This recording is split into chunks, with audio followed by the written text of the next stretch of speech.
Welcome. This is Happy Childless Mindset Podcast.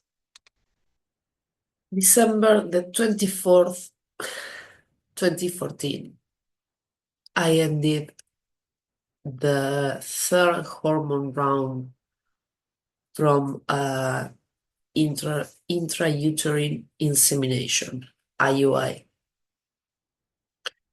It's Christmas Eve, my mom is visiting, and my partner told me he was leaving me.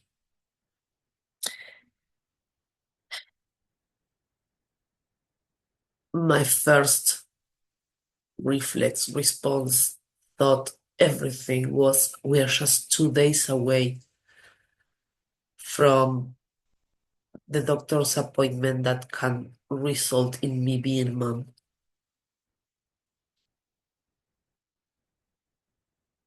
I was in a real bad spot there. I I wasn't taking any medication for my anxiety because I was trying to get pregnant. I wasn't working because my partner and I agreed that it would be best for me to be a homestay mom, and he was earning a good money. But I was stuck at home alone with agoraphobia and depression and a whole set of hormones that like mess with my head.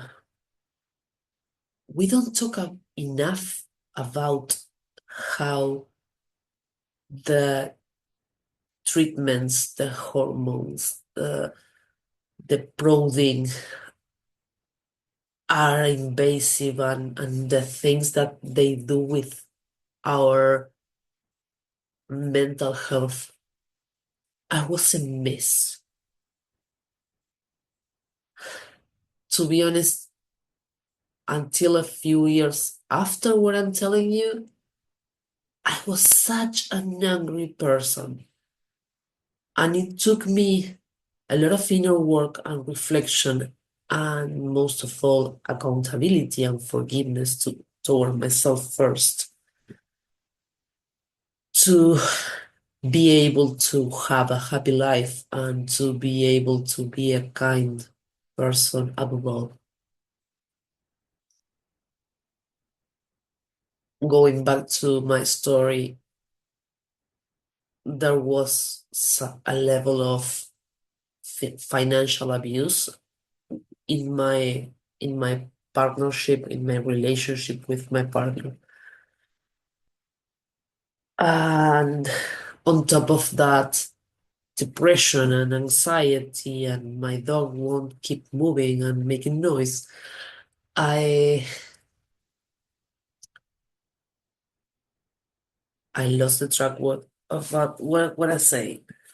That on top of all of that, there was this financial abuse I wasn't aware of until I got out of the relationship, until we were separated.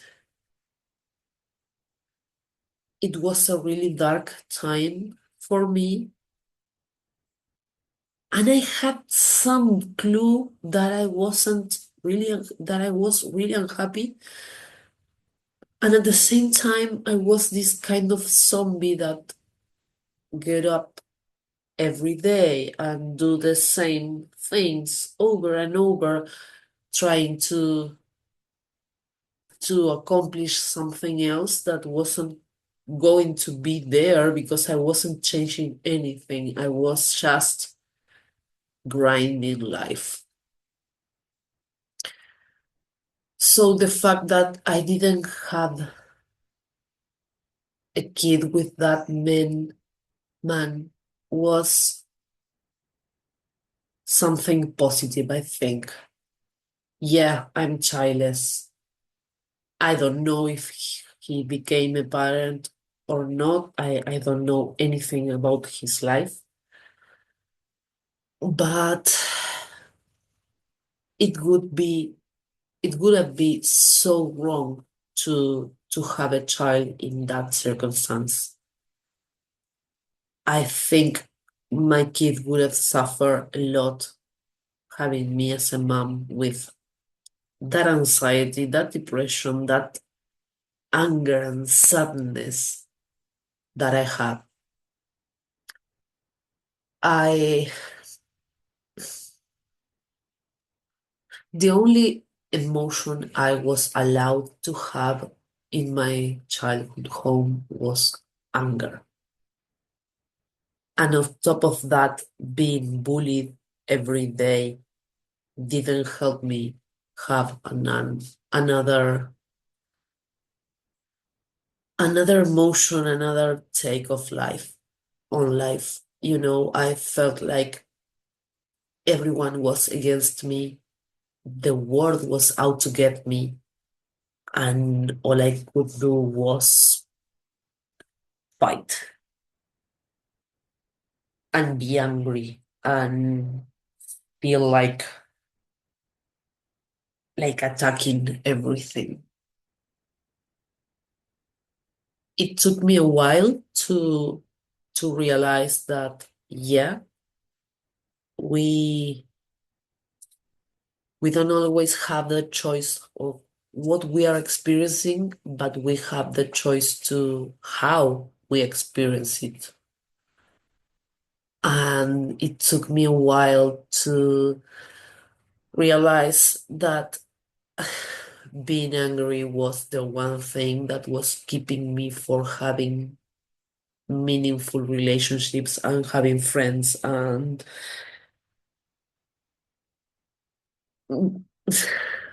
being kind was the thing that I needed to put that defenses down, put even when someone attacks me now, I don't I don't bite their head off. I don't keep being friends or whatever with them, but I don't attack back, you know?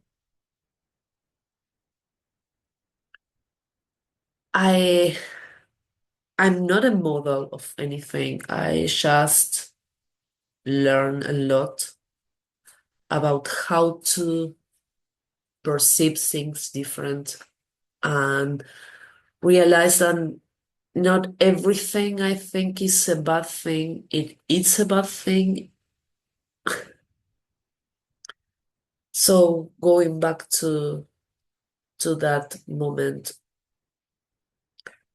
we spend Christmas Eve. We have a Christmas lunch or whatever. And when my mom find out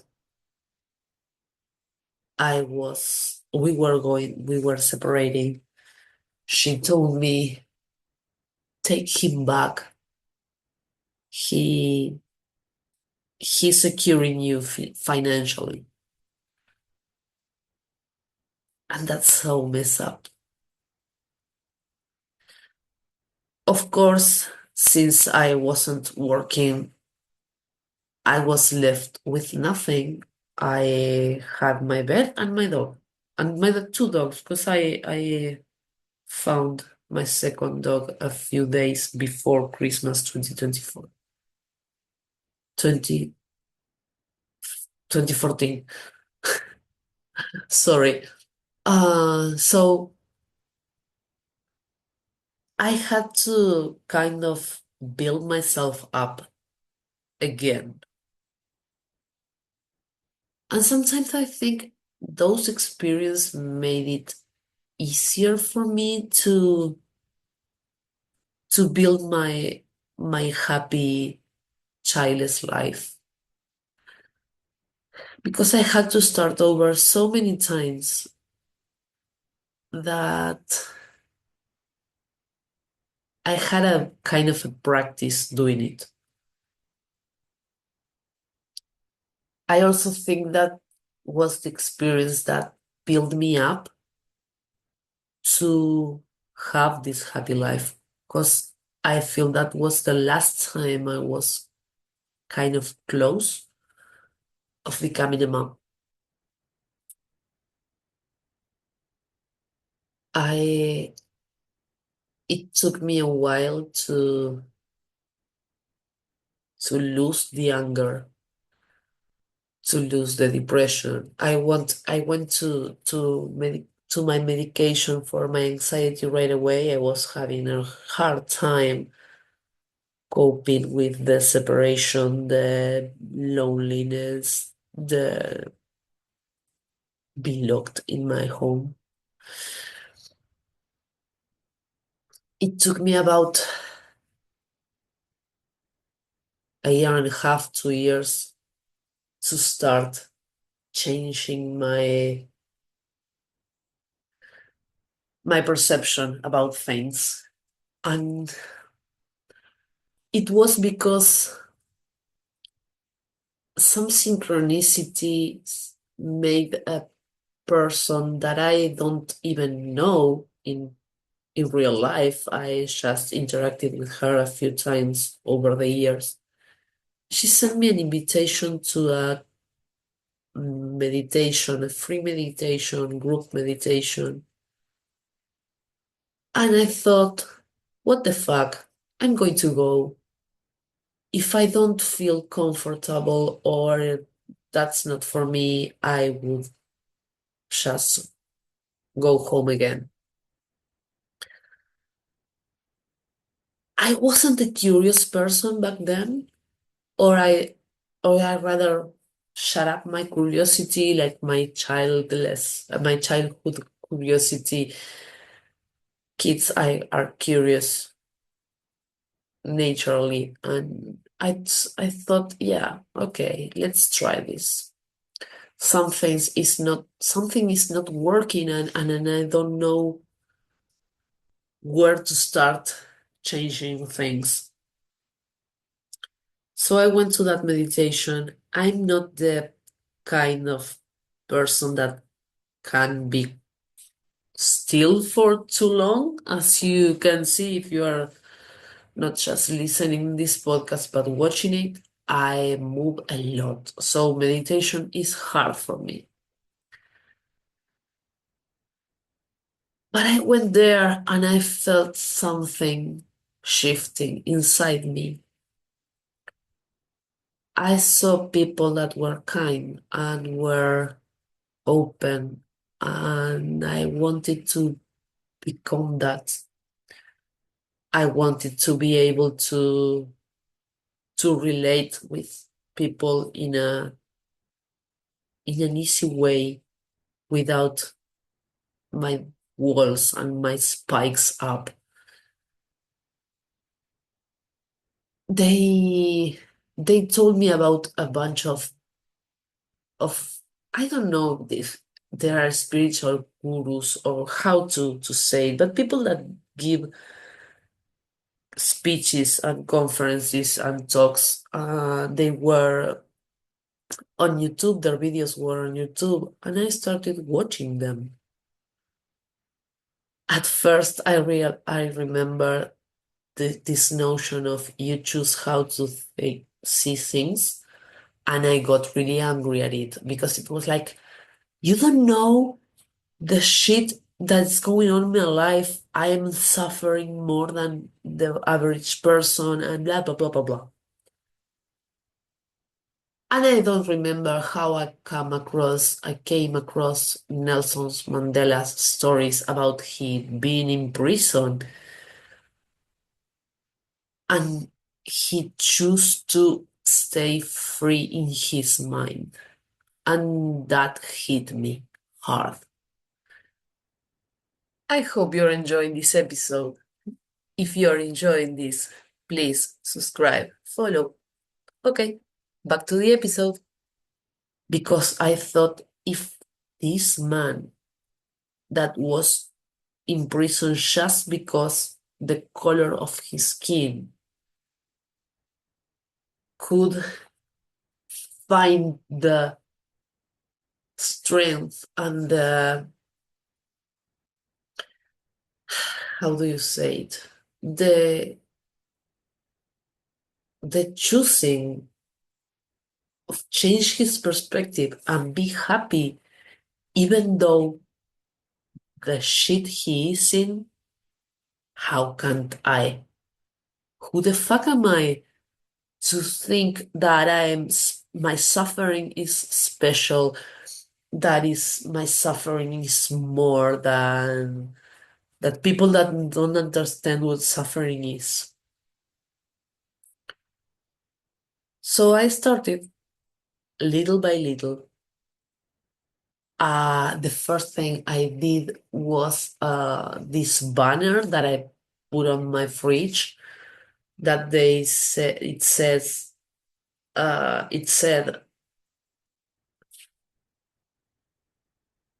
no complaint, no political talk, no gossiping, no judging. It was a red poster. It was still aggressive, it was like forbidden.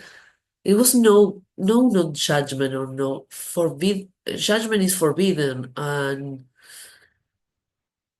it was still aggressive, but it was a first step in the right direction.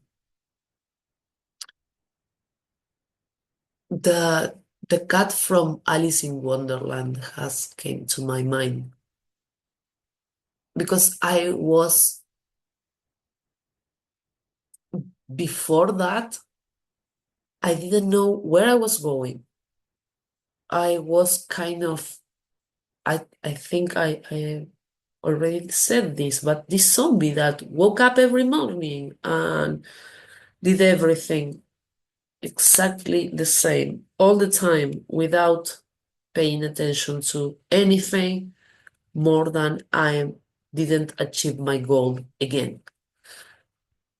And I didn't know what my goal was. Yeah, one of my goals was becoming a mom, but how it wasn't a goal in itself. I don't know if you can relate to this. I was just a mindless person. So I set up the goal to be happy. And not a fake happy or not a unicorn rainbows kind of happiness. I wanted to have peace because I didn't knew how peace felt. It's sad because I was 33 to 35, 36 until I put my goal. I was 33 when my partner left me in the middle of our third IUI. And I was kind of 35, 36 when I started to realize I needed to change something for things to change. So I did that poster. It was the first step in the right direction to my goal, and that's why I thought about the cat in Alice in Wonderland, because he tells Alice that any path is okay if you don't know where you're going. So I set up where I was going, I set my goal, and I started moving in that direction. I didn't really know how or what steps would I be taking, but for the first time in my whole life, I had a clear vision of who I wanted to become, what I wanted to feel in life, how I wanted to feel every day. And it only took my intention. And that's the foundation of a happy life. Is the intent, the intention to be happy, not anything around us, not what is happening with us, with the world, not who we are with at the moment. Is about the intention, the intentionality, and the choosing to get there. Subscribe the to my podcast. Please subscribe, follow, because I'm going to be telling you my steps and how I set that intention, and then I intentionally remove people from my life, remove things from my life. And please comment at what stage of that path in life are you, or what are you thinking so far about my podcast. Thank you for listening. Bye.